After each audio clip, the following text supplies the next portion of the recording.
गंग गणपते नमः। आप सभी का आपके अपने चैनल पर बहुत बहुत स्वागत है। आज इस वीडियो में हम कार्तिक मास महात्म्य कथा अध्याय 11 का रसपान करेंगे। वक्रतुंड महाकाय सूर्यकोटि समप्रभा निर्विघ्नं कुरु मे देव सर्वकार्येषु सर्वदा। एक बार सागर पुत्र जलंधर अपनी पत्नी वृंदा सहित असुरों से सम्मानित हुआ सभा में बैठा था। तभी गुरु शुक्राचार्य का वहां आगमन हुआ। उनके तेज से सभी दिशाएं प्रकाशित हो गईं। गुरु शुक्राचार्य को आता देखकर सागर पुत्र जलंधर ने असुरों सहित उठकर बड़े आदर से उन्हें प्रणाम किया। गुरु शुक्राचार्य ने उन सबको आशीर्वाद दिया। फिर जलंधर ने उन्हें एक दिव्य आसन पर बैठाकर स्वयं भी आसन ग्रहण किया। फिर सागर पुत्र जलंधर ने उनसे विनम्रता पूर्वक पूछा, हे गुरुजी, आप हमें यह बताने की कृपा करें कि राहु का सिर किसने काटा था। इस पर दैत्य गुरु शुक्राचार्य ने विरोचन पुत्र हिरण्याकश्यपु और उसके धर्मात्मा पुत्र का परिचय देकर देवताओं और असुरों द्वारा समुद्र मंथन की कथा संक्षेप में सुनाते हुए बताया कि जब समुद्र से अमृत निकला तो उस समय देव रूप बनाकर राहु भी पीने बैठ गया। इस पर इंद्र के पक्षपाती भगवान विष्णु जी ने राहु का सिर काट डाला। अपने गुरु के मुख से इस प्रकार के वचन सुनकर जलंधर के क्रोध की सीमा न रही। उसके नेत्र लाल हो गए। फिर उसने अपने धस्मर नामक दूत को बुलाया और उसे शुक्राचार्य द्वारा सुनाया गया वृत्तांत सुनाया। तत्पश्चात उसने धस्मर को आज्ञा दी कि तुम शीघ्र ही इंद्रपुरी में जाकर इंद्र को मेरी शरण में लाओ। धस्मर जलंधर का बहुत आज्ञाकारी एवं निपुण दूत था।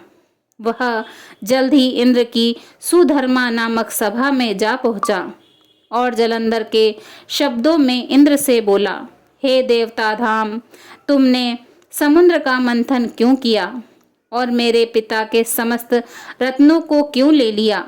ऐसा करके तुमने अच्छा नहीं किया। यदि तू अपना भला चाहता है तो उन सब रत्नों एवं देवताओं सहित मेरी शरण में आ जा, अन्यथा मैं तेरे राज्य का ध्वंस कर दूंगा। इसमें कुछ भी मिथ्या नहीं है। इंद्र बहुत विस्मित हुआ और कहने लगा, पहले मेरे भय से सागर ने सब पर्वतों को अपनी कुक्षी में क्यों स्थान दिया और उसने मेरे शत्रु दैत्यों की क्यों रक्षा की? इसी कारण मैंने उनके सब रत्न हरण किए हैं। मेरा द्रोही सुखी नहीं रह सकता, इसमें संदेह नहीं। इंद्र की ऐसी बात सुनकर वह दूत शीघ्र ही जलंधर के पास आया और सब बातें कह सुनाई। उसे सुनते ही वह दैत्य मारे क्रोध के अपने ओंठ फड़फड़ाने लगा और देवताओं पर विजय प्राप्त करने के लिए उनसे उद्योग आरंभ किया।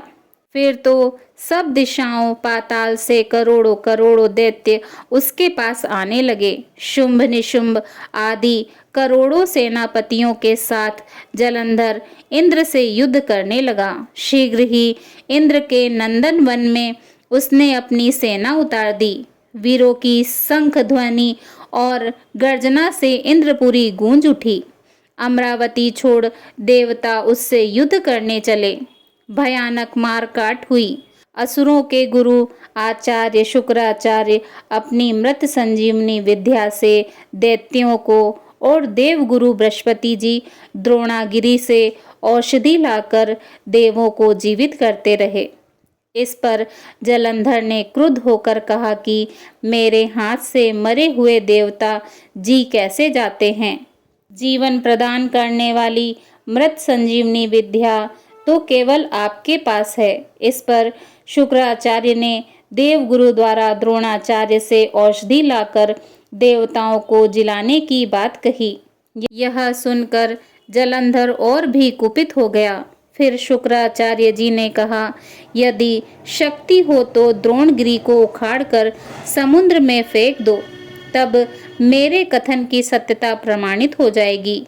इस पर जलंधर कुपित होकर जल्द ही द्रोणागिरी पर्वत के पास पहुंचा और अपनी भुजाओं से पकड़कर द्रोणागिरी पर्वत को उखाड़कर समुद्र में फेंक दिया। यह तो भगवान शंकर जी का तेज था, इसमें जलंधर की कोई विचित्रता नहीं थी।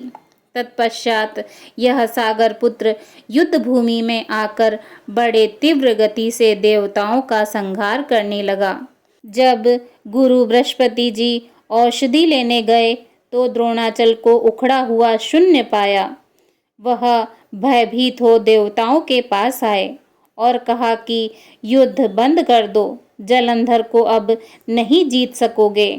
पहले इंद्र ने शिव जी का अपमान किया था। यह सुन देवता युद्ध में जय की आशा त्याग कर इधर उधर भागने लगे। सिंधु सुत निर्भय हो अमरावती में घुस गया। इंद्र आदि सब देवताओं ने गुफाओं में शरण ली।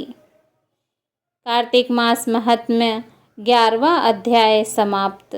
बोलिए भगवान श्री हरि विष्णु जी की जय। ओम नमो भगवते वासुदेवाय नमः।